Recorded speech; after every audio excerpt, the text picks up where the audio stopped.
We are a little under 4 days away from the kickoff of Super Bowl 56, SoFi Stadium in Inglewood, California, the host site of the granddaddy of them all when it comes to professional football extravaganzas, if not sports extravaganzas as a whole.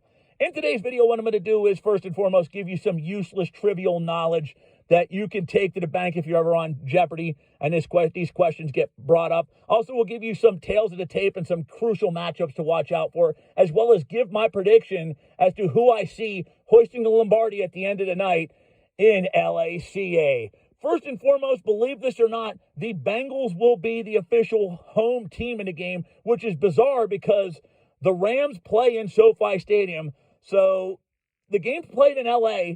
It's being played in the Rams' home field, but the Bengals are the home team. Weird, right? Meanwhile, the Rams will be wearing white jerseys, and recent history shows if you're wearing white jerseys, you've got a pretty good chance of winning the game because 14 of the last 17 teams to wear white have wound up winning the Super Bowl. The only teams that did not, that were other colors other than white, were the 2011 Packers, the 2018 Eagles, and the 2020 Chiefs. So if Cincinnati wins, they'll be in rare company of teams that did not wear white and wound up winning the Super Bowl. Lastly, the last time we saw Cincinnati in the Super Bowl was January 22nd, 1989.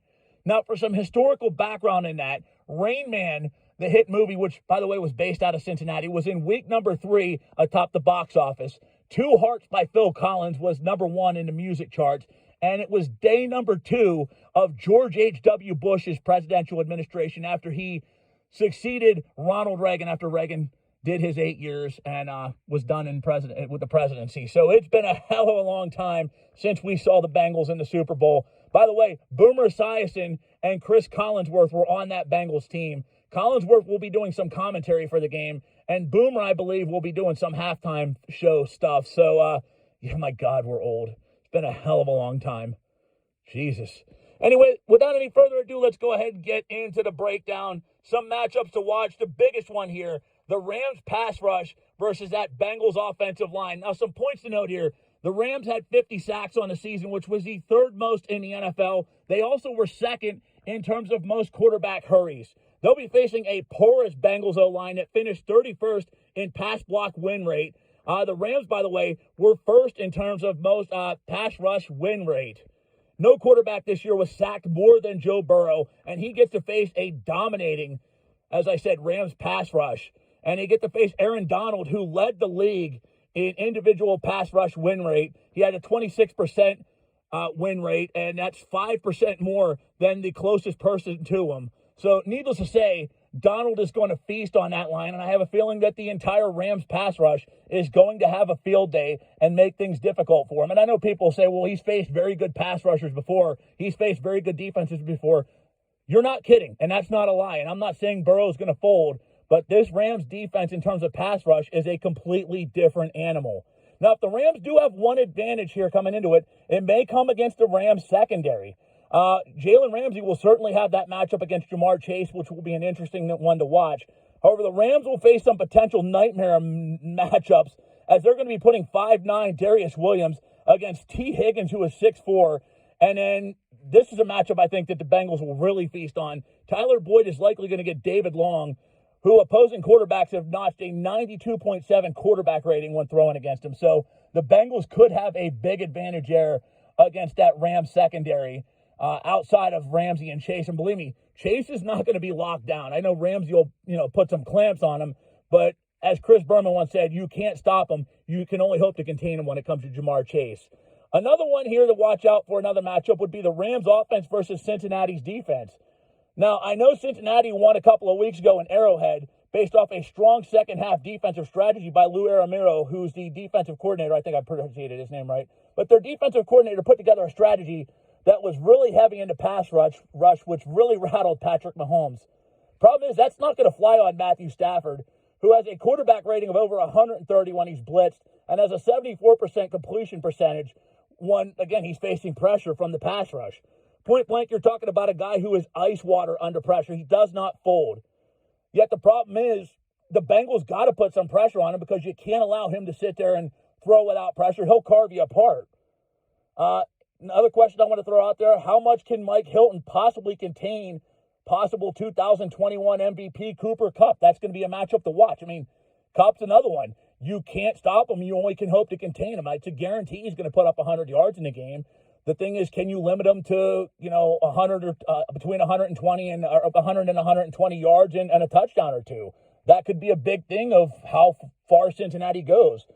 Then, you've got the rest of the Bengals secondary, and they've got some talent on there. I mean, Jesse Bates, very, very good. But, how much are they going to be able to stop Odell Beckham, who has looked like he's had an entirely new lease on life since getting the hell out of Cleveland? I mean, this is going to be an interesting matchup to watch because that Rams offense is very lethal, especially in the passing game. Matthew Stafford will carve that secondary apart. I mean, Patrick Mahomes is well on the way to doing so before the pass rush got to him. Matthew Stafford won't face the same issues. Lastly, it's the experience and coaching factor. I mean, look, the Rams have been building to this for years. This is not a flash in the pan happening. And, you got Sean McVay. This team was in the Super Bowl 4 years ago, and McVay, you guarantee, has still got the stench of what happened in Super Bowl 53 in the back of his mind, and he does not ever want to go through that again. That's why they've been willing to throw draft picks away. That's why they went out and they gave up on Jared Goff, who they paid a huge price to get, and they went out and got Matthew Stafford. So when they get in a situation, they're going to have a quarterback that doesn't completely fold under pressure. Again, they've been building up to this point and building up to this point and building up to it. The game is in their own backyard. I mean, they're ready for this. I'm not saying Cincinnati's a fluke by any means. I think this team is built to sustain. But let's not forget, guys, this is a team that was picking in the top 5 in the draft each of the last 2 years. Then you look at the coaching factor. Zach Taylor is a disciple of Sean McVay. Zach Taylor had 6 wins total coming into the 2021 campaign. And you look at some of the games where they faced a team with top 10 offensive efficiency. They played Kansas City twice. They beat them. Then you look at the other ones. They played Green Bay and the Los Angeles Chargers and got the shit beat out of them both of those games. The Rams are top 10 offensive efficiency. So, I mean, it's just, to me, an interesting matchup on paper. I don't think that the Bengals are going to go down without a fight. This is not going to be a blowout. I think an over-under on win margin is going to be 10 points. But to me, I think the Rams just have too much in the tank. I think they've got too much experience. I think their defense is going to make the life a living hell for Joe Burrow, especially that pass rush. Burrow's got balls. I mean, he's going to hit Chase for a touchdown. He's going to hit Chase for about 100-plus yards. I wouldn't be surprised if Higgins gets on the board too. But I see this playing out like the Bengals' other 2 Super Bowl appearances, similar score-wise. I think it's going to be 28-21 Rams. I think it's going to be close. I think the Bengals are going to fight. But at the end of the day, I just think the Rams are going to wind up picking up the win in a slugfest. But I got to go with the Rams here. No offense to anybody that's in Cincinnati watching this or any Bengals fans. I think you've had a hell of a year, and I think you will be back. I don't think it's going to be, over 30 years before the Bengals get back. In fact, I wouldn't be surprised if they're contending again next year. This team is built to succeed. This team is built to win. Joe Burrow is a stud. Jamar Chase is a stud. You've got that 1-2 punch that's going to be around for a hell of a long time. I think that you've got a nice offensive left tackle in Jonah Williams. You've got a solid defense. I think you need to add another piece or two on the offensive line to protect Burrow because he can't keep getting sacked 50 times a season. No human being alive can take that kind of beating. But once you add that piece or two on that line, this is a lethal team. But I just don't think it's in the cards for them right now. But again, my pick is that the Rams will be hoisting the Lombardi in their home stadium on Super Bowl Sunday. By the way, another factoid of trivial knowledge for you. The home team that is playing in their home stadium or home media market is 2-0 in prior Super Bowls. Tampa won it last year. And in 1984, as much as this pains me as a Dolphins fan, the 49ers won in Stanford Stadium, which is 30 minutes away from where San Francisco. So I think it's going to be 3-0 for the home teams playing in their home field. Anyway, that wraps it up, guys.